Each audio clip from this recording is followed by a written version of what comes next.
que sem um desenvolvimento educacional não haverá avanço econômico. Se assim for, e assim é, o Paraná, o nosso Paraná, está dando um exemplo para o Brasil. A começar pelo orçamento, 30% para a educação, o maior do país. Resultado, os nossos alunos do ensino fundamental e do médio têm obtido as melhores notas nas avaliações do Ministério da Educação. Seguidamente, ganhamos ouro nas Olimpíadas de Matemática e Português. Cerca de 70% dos aprovados em nossas universidades são alunos de escolas públicas do Paraná. Em cada sala de aula, uma televisão multimídia, ampliando infinitamente as possibilidades de transmissão de conteúdos.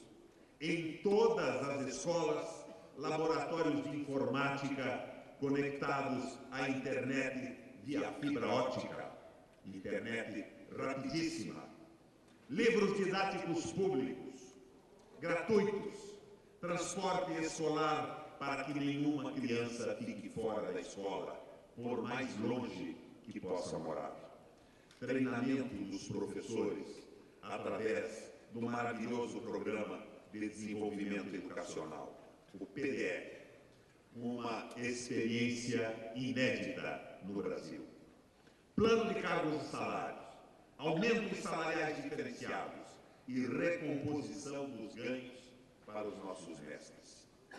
Há certas decisões dos neoliberais, desta gente que prega o Estado mínimo e amputado, que sempre me intrigaram. Por exemplo, por que acabaram com os colégios agrícolas e um Estado que tem raízes agropecuárias tão fortes como o nosso Paraná? Por que acabaram com o ensino profissionalizante quando a demanda por mão de obra média qualificada é cada vez maior? E quando a desqualificação profissional dos jovens é um dos fatores do aumento da marginalização de nossa juventude? Ah, sim, acabaram também com a alegria dos estudantes e das escolas. Acabaram com os jogos colegiais, com as feiras de ciência. Agora aí estão os colégios agrícolas de volta. Está novamente aí o ensino profissional, com dezenas de milhares de alunos e mais de 40 opções de cursos. E os jogos colegiais, os festivais de arte e de ciências alegram e educam as nossas crianças. Seja em relação ao conteúdo, seja em relação às instalações e equipamentos, as nossas escolas públicas nada devem às escolas particulares. Pelo contrário, estas devem sim às escolas públicas do nosso Paraná. Às vezes, tenho a impressão que isto também aborrece algumas pessoas. Além de hospitais públicos, com a qualidade dos melhores hospitais privados, também a escola pública com qualidade das caríssimas escolas particulares os aborrecem. Eles pensam, esses pobres estão se achando. Parecem contrariados com tantos investimentos em educação e saúde. Afinal, eles queriam ver tudo isso privatizado e os pobres explodissem. Existe uma outra estatística do passado que também me intriga.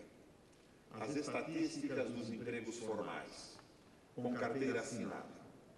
Vejam, nos 8 anos que nos antecederam, foram criados no estado do Paraná 38 mil empregos com carteira assinada.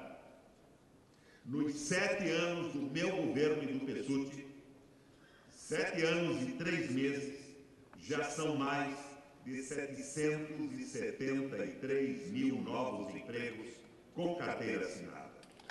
Não há mágica.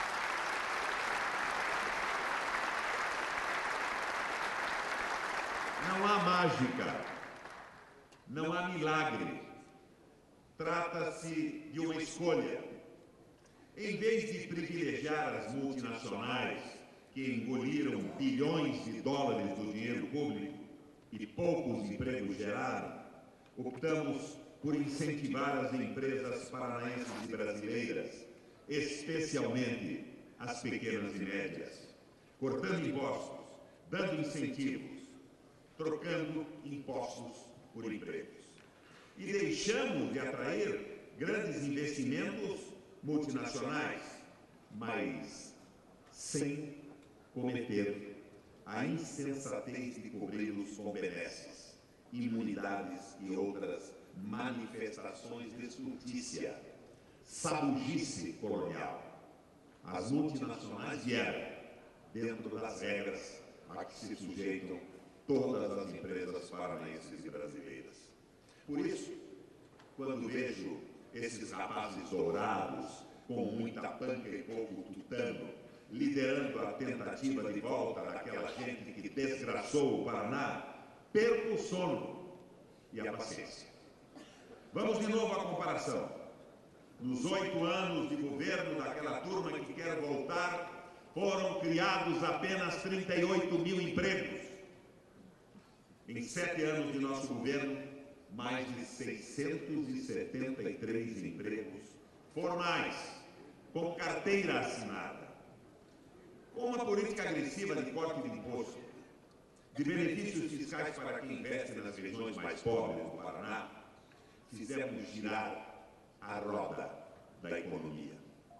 O seu círculo virtuoso de mais produção, mais consumo, mais empregos, mais salários e mais renda. Se de um lado buscamos aumentar fortemente a oferta de emprego, porque o emprego e o salário são a fonte de vida e dignificam todo ser humano, de outro lado, socorremos aqueles que a selvageria neoliberal empurrou para além da linha da pobreza. Daí programas como a Luz Fraterna, Leite das Crianças, Tarifa Social da Água, que agora deixam de ser política do nosso governo e, com o apoio da Assembleia Legislativa, passam a se transformar em definitivas políticas de Estado.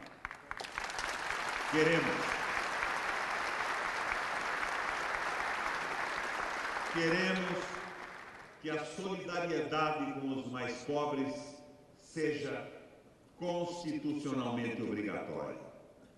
A violência nas grandes cidades é atribuída também a um processo de urbanização acelerado e descontrolado. Esvazia-se o campo, incha-se a periferia. Desestimulado, abandonado, o pequeno proprietário tende a vender a terra e transformar-se em mais um pária urbano. Pois bem, pela primeira vez em décadas, nosso governo conseguiu deter o processo de diminuição das pequenas propriedades rurais, contrariando os fatalistas que dizem ser inevitável a redução das unidades rurais. Cresceu o número de propriedades familiares no nosso Paraná. Também aqui não há milagre, nem mágica.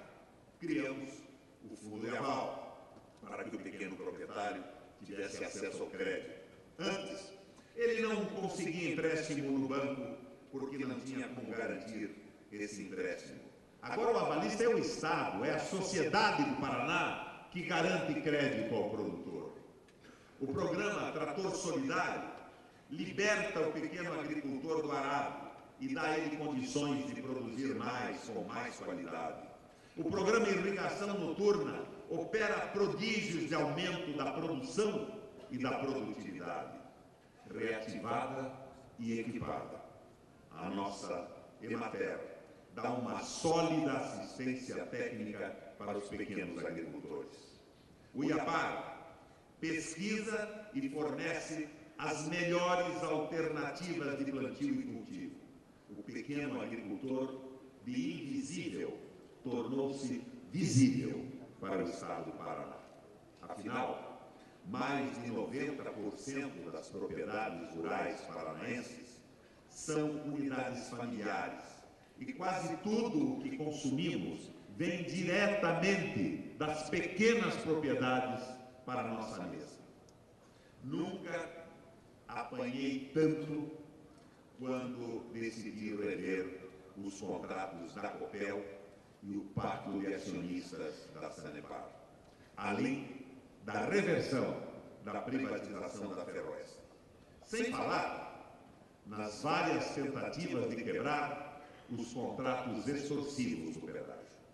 A oposição e a mídia, que, como vimos, às vezes se confundem no dizer da presidente nacional do Sindicato dos Jornalistas, chegaram até mesmo a criar um índice, o risco requião. Caso o Paraná não cumprisse os contratos imorais e lesivos, diziam eles, colocaria em perigo os investimentos estrangeiros no Brasil.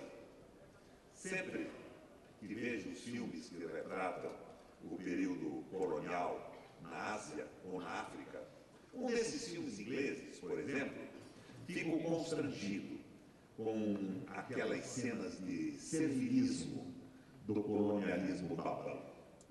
O mesmo constrangimento eu senti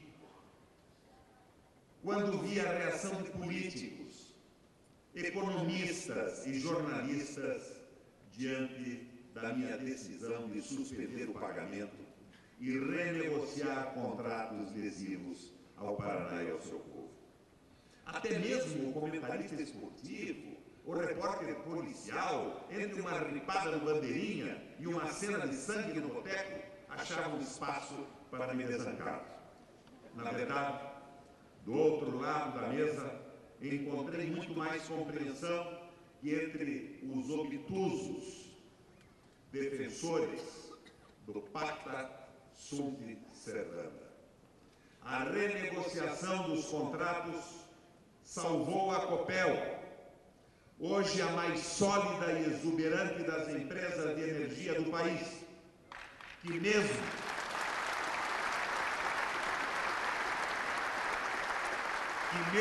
praticando a tarifa mais baixa do Brasil, fecha mais outro balanço com lucro acima do R$ 1 bilhão. Se os contratos não fossem revistos, se o governo não tivesse enfrentado a mídia e os entreguistas, a nossa Copel não teria sobrevivido. Ainda assim, ninguém nos pediu desculpas pelas sandices ditas e repetidas à exaustão. Pior, pesquisem e não vão encontrar notícias sobre como foi essa negociação. E querem ainda que eu, pessoa física, cidadão e governador do Paraná, os respeite.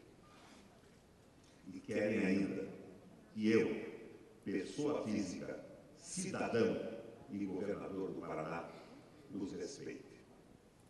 A Sanepar, cujo pacto de acionistas entregava ao sócio privado e minoritário, que definiu a obtenção de lucros como missão da empresa, voltou às mãos do Estado. Foram mais de 3 bilhões e 400 milhões de reais de investimentos, transformando o nosso Estado no Paraná dos maiores índices de tratamento de água e de esgoto do país. No Dia da Água, 22 passado, a ONU divulgou um relatório dando conta da verdadeira devastação que a falta de saneamento faz na humanidade. Mesmo em nosso país, são as doenças infecto-contagiosas provocadas pela ausência da água e do esgoto, tratados que mais engrossam as fileiras do SUS.